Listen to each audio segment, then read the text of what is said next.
I think we'll just about begin, if it's okay with you, Liam. Yeah, absolutely. Okay. All right. Hello, everyone, and welcome. I'm thrilled to be your host today for this webinar. I'm Andy Goodeve. I'm the Training and Implementation Consultant at Derventio Education, the home of SchoolIP. I have over 30 years experience working in a wide range of schools at all levels in a range across the whole of the Midlands. In today's fast-changing education, teachers are constantly needing to learn and grow. This isn't just a rule, it's a powerful way to make classroom better. And keeping up with the latest methods, research, educators, new ideas, making learning more engaging and students helping them learn. We're incredibly fortunate to have with us today Sue Atkinson. Sue brings over 30 years of experience in a wide range of schools in different settings. Her extensive leadership experience spans 3 highly successful multi-academy trusts across the Midlands. She has established Teaching School Alliance, School Centre of Initial Teacher Training, and understands the importance of professional learning for teachers and leaders. Her specialisms include using coaching cultures to support both well-being and enhance performance of the teachers. Sue has worked extensively on national professional qualifications, facilitating and coaching at all levels, including the NPQ at EL.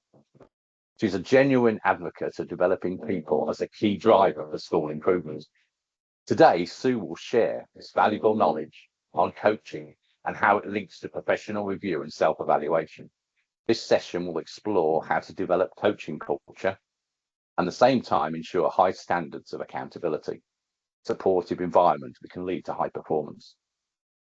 Effective professional reviews can be important tool and ensure that staff have ownership and development and feel empowered. This session will cover and practice and give you, the delegates, some key takeaways. We have a lot of exciting information to cover, and I'm sure you'll find today's session incredibly informative. So without further ado, please join me in giving a warm welcome to Sue Atkinson. Over to you then, Sue. Morning, everyone. Thank you, Andy, for that lovely introduction. So I'm going to take a little bit of time to talk about coaching and how it links to professional development and performance management, although I prefer the term professional review.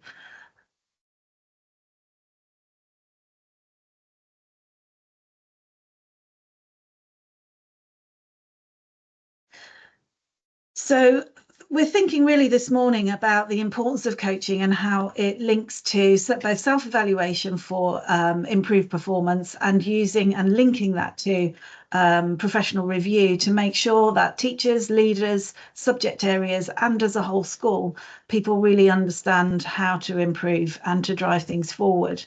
So a little bit of context about me, although you've heard a little bit there from Andy. I work in a school that I opened. So in 2018, I was the founding head teacher of John Taylor Free School, and that provided me the opportunity to think differently about systems and structures, being able to work from scratch, but within the context of a well-established and highly successful multi-academy trust, did give an opportunity really to look at the way in which we approach self-evaluation and professional review to really get the best out of people, rather than it being a done to system, a done with and for system, in my view, is much more effective.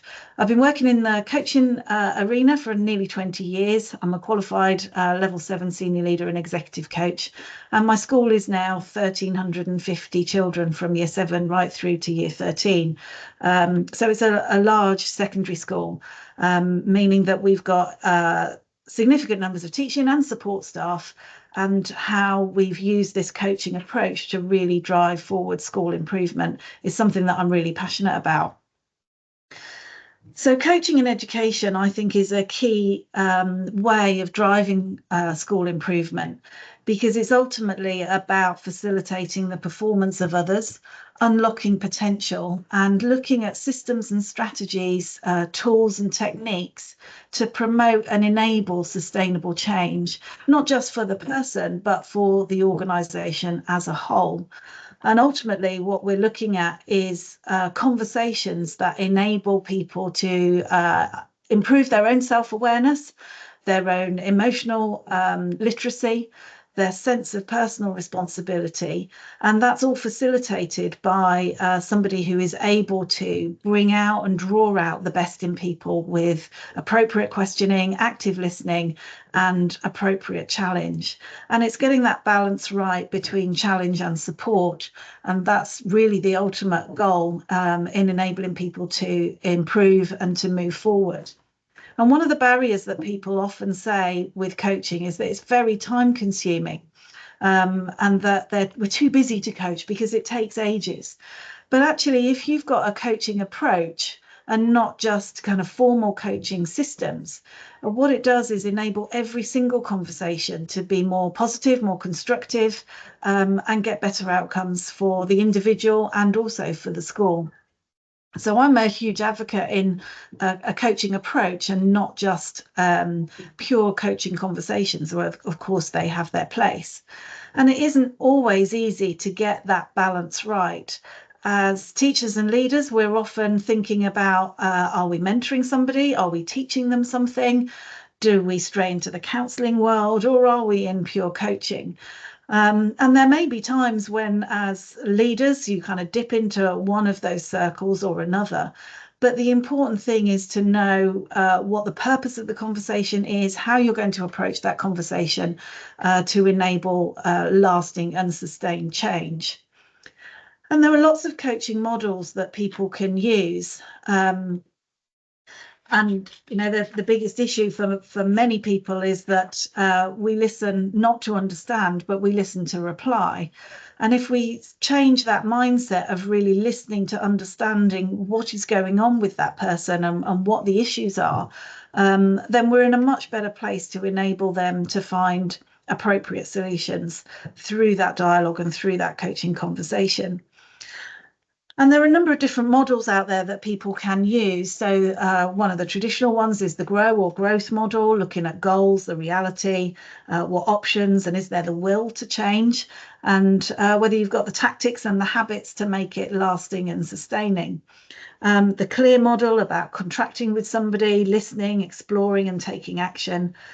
Andy Burke's basic coaching, looking at the background, the aim, the strategy, the implementation, and then the commitment to do something. Instructional coaching, where you're looking at very specific aspects of practice that need to change. The Oscar approach, looking at outcomes, situations, the know-how, the action and the review, and solutions-based coaching. And what they all have in common is giving ownership to the coachee. And sometimes people think that line management structures need to be about the line manager telling their person in their line what to do. And of course, there is a place for that. And as line managers, we have a responsibility to make sure that we're accountable and that our teams are accountable. But actually, through our leadership and through our development of our systems, we can enable people to have agency and to have choice and ownership over their own improvement. And that to me is far more powerful than a simply tell, do to. If you're doing it with them and alongside them, then that change is more likely to be lasting and sustainable. And if you're interested, there are various books and sources of information where you can go to seek further information about different coaching methods. Van Nieuwenburg's work is very accessible. Andy Buck's work is very accessible. The Collective Ed bank of resources immense and looks at lots of different mentoring and coaching case studies that you could draw on. Similarly, the Growth Coaching International has got lots of case studies there on making it work. So if this is something that you're interested in and passionate about, there's a lot of really good quality materials out there that will help you to refine your practice. What I'd like to do now is just to take a couple of minutes to look at some key aspects of coaching and how we could use them in our day-to-day interactions. And I want to just start by thinking about listening. I mentioned there that we often listen to respond rather than listening to understand. And really our listening ratio needs to be pitched at about 80-20 in any conversation, keeping our listening to about 80% of the time and questioning to about 20% of the time is a way of enabling the person who we're holding the conversation with to really explore their issue or their context or their challenge that they're facing. If we're constantly interjecting with questions, then it makes it far more difficult for them to play through their thoughts and to think it through in a logical way.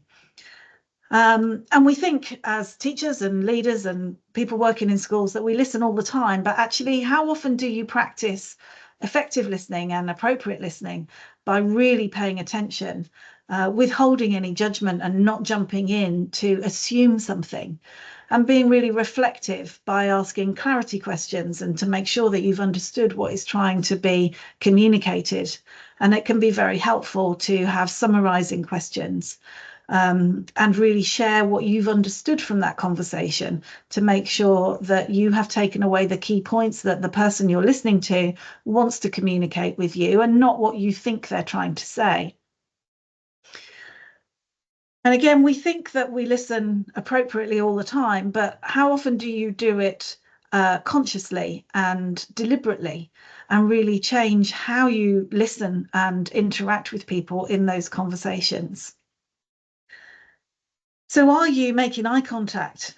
These may seem like really obvious things to be doing, but what's your facial expression when you're listening to somebody? Are you conveying things while you're listening to somebody that you may or may not be aware of? When you're under stress or under time pressures, what's your posture like? Do you fidget? Do you move? Do you wave your hands around? What are the sounds like around you? Your voice level. If somebody's very heightened, are you matching that and escalating the volume, or are you being oppositional and bringing the tone of the conversation down? Staying quiet has immense power. Managing the silence is really important. Silence can help people to unpick their thoughts and to help them to reflect on what they've just said. And often people will jump into a pause in the discussion because they like to fill it. But really being quiet and allowing the person to think is a really important part of listening. And do you match the energy or do you provide an opposite energy? And being able to decide on that in the moment is really, really important. So I would ask you to think about next time you're having a conversation or you're in a group discussion, who there is actively listening. How do you know? What's their body language? How are they conveying what they're how they're listening or how they're contributing to the conversation without saying anything? And who's doing something else or looking around? And does that mean they're not listening, or does it mean that they are looking away from the group so that they can focus? And I would challenge you to think next time you're in a conversation to really deliberately plan some of those things that I've just gone through to make sure that you are genuinely and effectively listening to the person who's speaking to you. And there's a few things you would want to avoid as well. And again, we do these things without thinking. And my challenge to you is to be more conscious about it. Jumping in too soon is a common strategy that people use. If they are silent and you jump in with something, you may be interrupting their flow of thought. And if you've asked a challenging question, somebody might be taking a moment to think about it. So let them. They might be thinking about what words they want to use, and often we'll jump in and put words in people's mouths, but actually that's not a helpful thing to do, because if somebody needs to scratch around to find the right word and they may change it, oh, I didn't mean that, I mean this, it can be worth unpicking why did they come out with the first word and then want to change it to something else. Don't complete people's sentences for them. Let them struggle. Let them find the right end to their sentence, because if we put words in people's mouths, then we're really not helping them to unpick their thoughts. It's not about competition or comparing ourselves. It's not about us in that conversation. It's about the coachee. So jumping in with, oh, I know how you feel, or, oh, when I had that, this happened to me, really is not a helpful part of an effective coaching conversation. And doodling and writing and making notes can be really distracting. But on the other hand, it could help you as somebody listening to get clarity.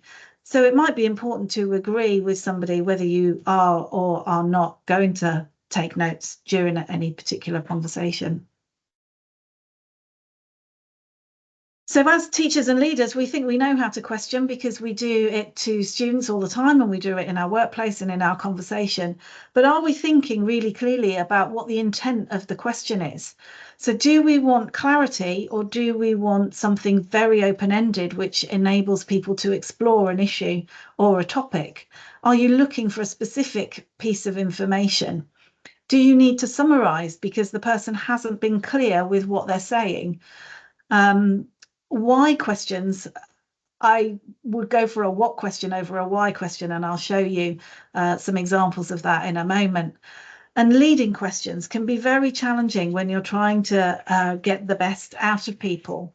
Don't you think that is a very common sentence starter? But effectively what you're saying by that is, I want you to agree with me. Well, really, you want to ask somebody's opinion and then unpick whether or not you've got alignment of thought. And if you're challenging somebody on their performance, it's about them understanding, using the evidence in front of you on whether or not they can see there's an issue with performance. And by exploring and unpicking the evidence with effective what questions, you're far more likely to enable that person to understand what it is they need to do to move forward. So the why to what, this is a really interesting aspect of coaching and enabling challenge in a non-threatening way. Why questions can be quite judgmental. They can be quite challenging for people to hear because the implication is that somebody's doing the wrong thing. Why are you finding keeping to deadlines difficult? Why did you get into a difficult conversation with a parent? Why aren't you following our assessment policy or our feedback policy? Why did you respond to that person in that way? It's very, very judgmental. And what happens when you ask a why question is it puts people on the back foot. And they feel judged and they feel challenged with an unhealthy challenge.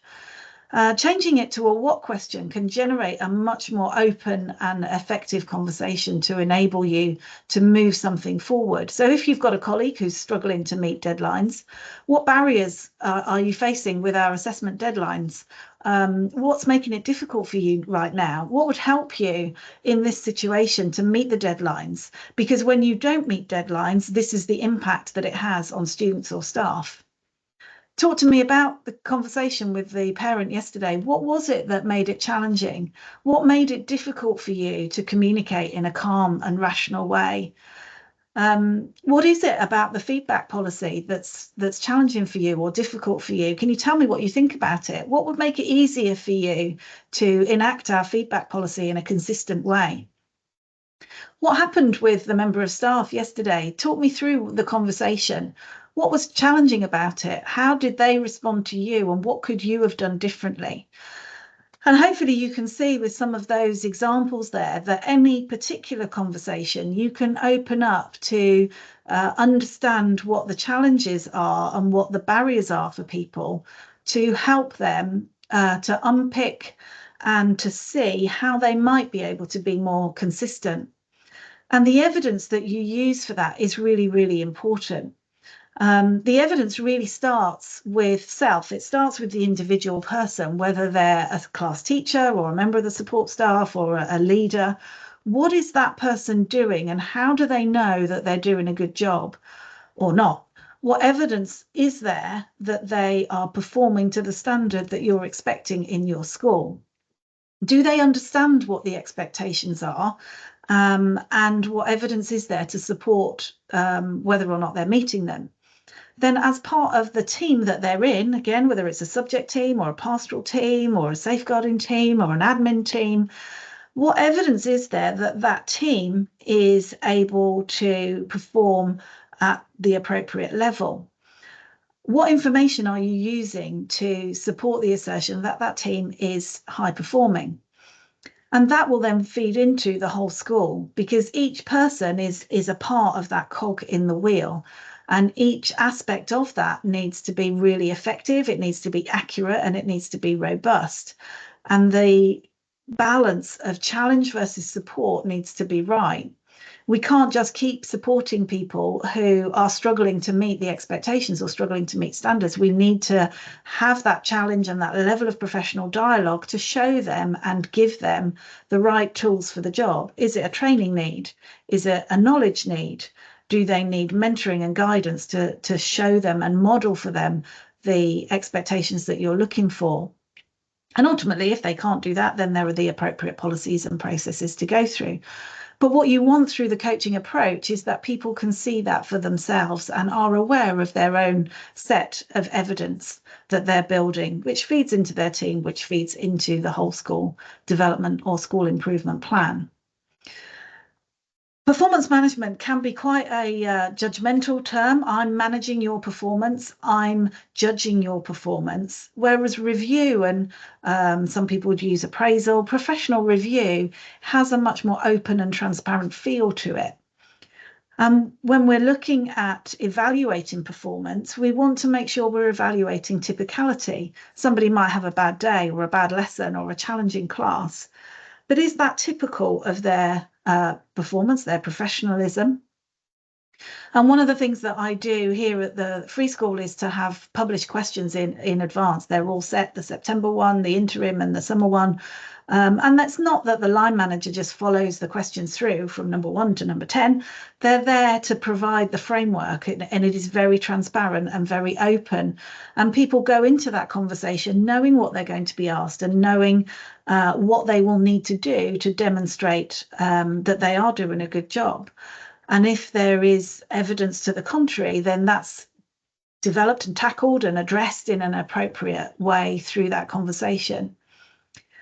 Career development pathways are really important for all staff. People like to see how they can be the best at what they're doing. Everybody, I don't believe that anybody comes into teaching to do a bad job or comes into education to do a bad job. People want to do what's best, but don't always know how. So does your organisation have a really clear development pathway document for teaching and support staff, which shows how people can be the best in their role, or how do they get the experience to move to the next role? As people want to progress, often there's a challenge with not being able to demonstrate at interview or through application that they've got the skills or the knowledge or the experience of the next level.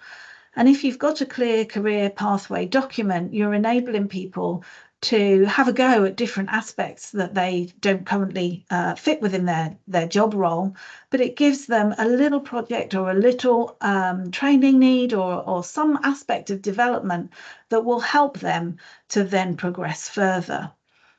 But really, people need a solid floor. They need that firm foundation of being good at the job that they're in. And that comes through effective coaching and appropriate challenge through effective line management meetings. The solid floor might be about their performance in their current role. It might be about their personal circumstances. It might be about the team that they're in. But are they in a really strong position to take that next step? And we need to make sure that we're not capping people and that we have a no ceiling approach to career development and really enable people to progress in a way that is right and appropriate for them. And the way that we can do that is by being curious about their role, and looking at the evidence that is in front of you when you're holding those line management meetings and those professional review discussions. So in terms of teaching staff, it's very much about what's going on in the classroom. What do the students say? What is the work that is being produced? What are the outcomes? And here we use subject self-evaluation summaries every half term where teams, individuals, teams and leaders look at all of those 4 strands and really evaluate at a micro level what's working and what isn't and what needs to change over the following half term. School self-evaluation often is a twice a year thing. You set your objectives in the September, you review them in July. But I think self-evaluation should be ongoing and much more frequent than that, so that you can look at what your ultimate goal is for July, but break it down into more manageable and achievable steps and look at the evidence along the way through the work that goes on in classrooms and with young people and what their outcomes are to make sure that you meet those smaller steps. And if you're not, then what do you need to do in the next half term in order to turn that round? And keeping in mind that once year 7, for example, have gone through that year, you can't redo year 7 with that cohort. So if something isn't right, we need to address it there and then and not leave it until the end of the summer term.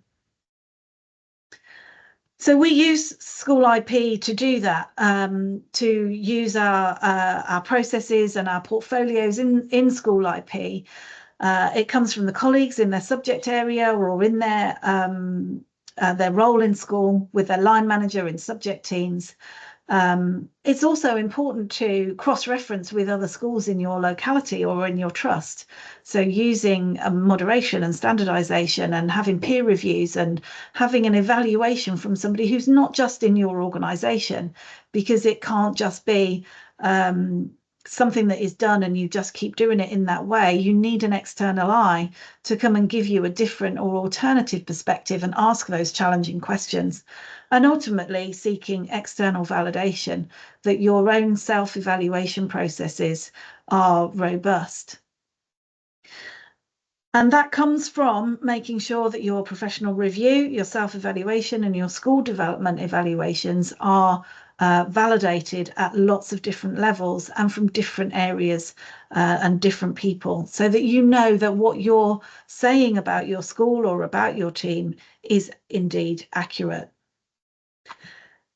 So we make it work by being human and treating people as human beings first, and educational professionals, teachers, leaders second, being humble, knowing that you don't always have the answers and you don't always walk that person's shoes. So asking them what it's like to do their job is an important part of this process, and being respectful to the person and the challenges that they have. Having integrity matters, and doing the self-evaluation in a very open and transparent and collaborative way shows people that you want what's best for your school, for your organisation and for your young people.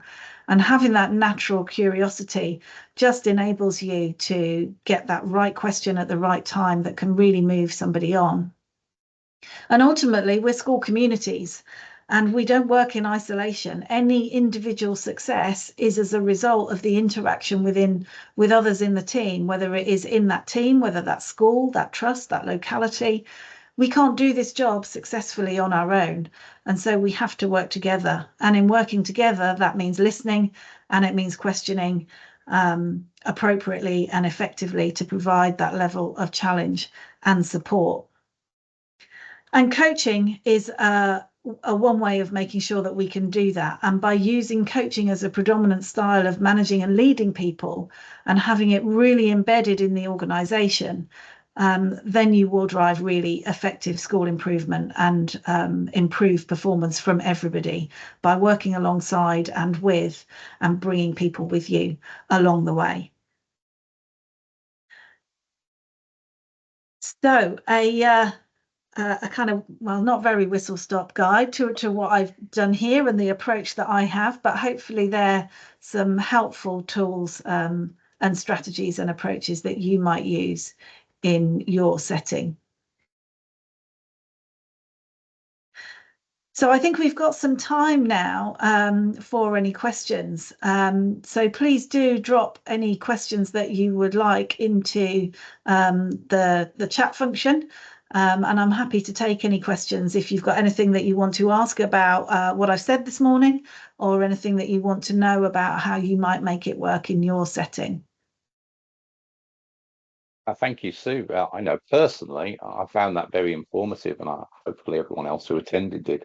There are certain caveats that I personally came across. The idea of listening, and I suppose you referred to active listening, and maybe we don't spend enough time listening and then simply jumping in.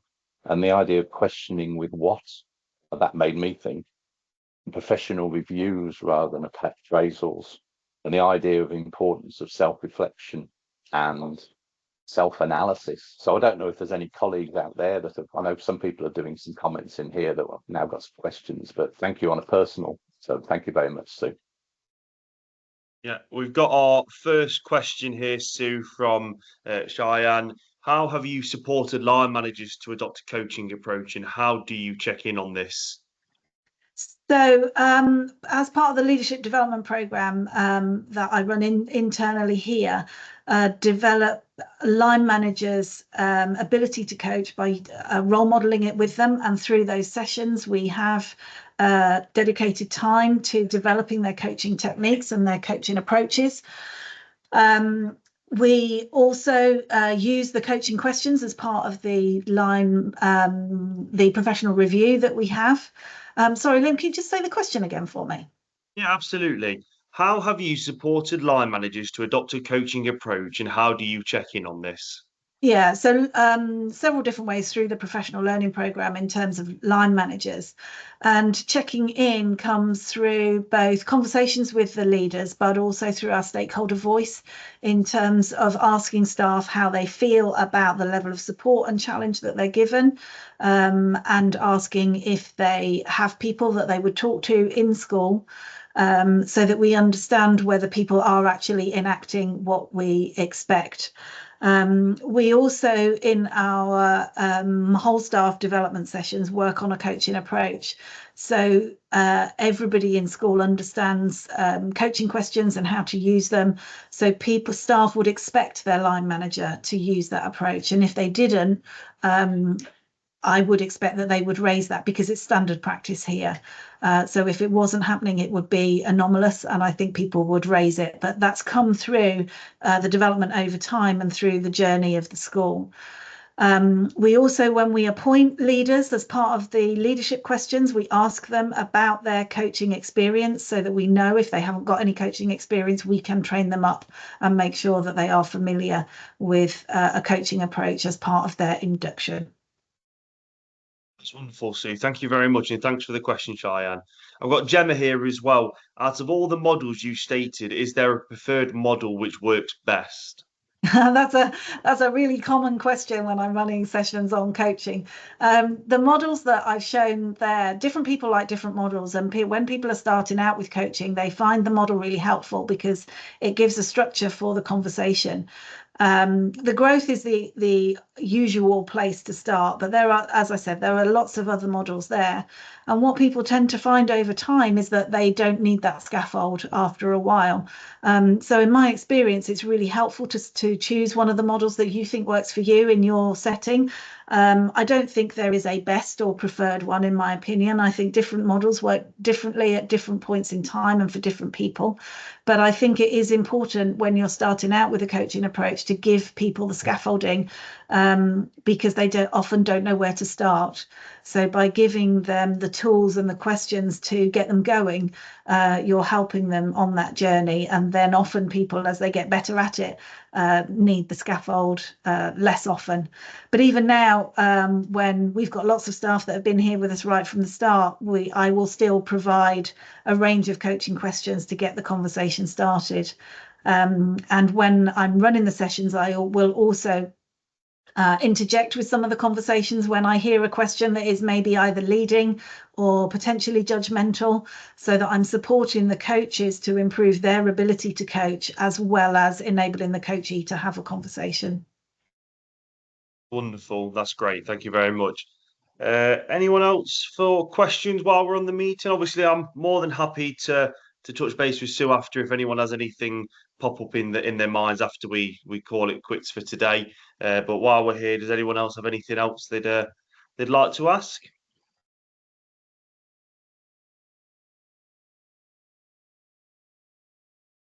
No. Well, I'll pass back over to Andy now, as he's going to have a very brief look through the school IP system itself and how it's helping with schools like John Taylor Free School and their coaching. So I'll pass over to Andy, and while we're going through that, feel free to drop any more questions that you've got in the chat, and we can go through those afterwards.